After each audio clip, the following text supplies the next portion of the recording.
I think if we get something, we think 190,000. If it's in the higher range like that, I think people will say, well, it just reinforces what we already are very sure of, which is we're going to get a hike in December, so coming in just a couple of weeks, and that we're probably going to get at least one more in 2017. And in our view, actually now, given this reflation trade that's kicked in since Trump has arrived, and the Make America Great Again trade, you could argue, is actually going to increase, in our view, the Fed funds rate 4 times in 2018.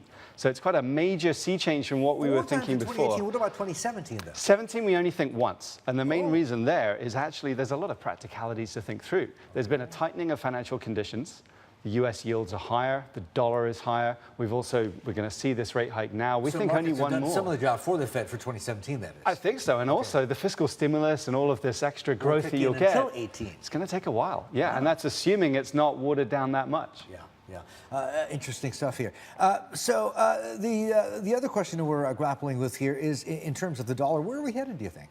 Well, I think with this sort of environment, probably the easiest direction that we could see is dollar strength against major currencies. The ECB, for example, we think we're going to see next week an extension of their asset purchase program, that they'll actually do what technically will count as even more easing. In Japan, effectively, the 10-year yield is pegged as a result of BOJ policy. Yeah. So it's very hard to argue, I would say, against dollar strength against the yen and the euro. It gets a bit more complicated against the emerging markets. Certainly in the next couple of months, it's still going to be a tough time because I think those higher yields will get priced in. We could see more sell-offs. But around the middle of the year, there could be some good opportunities.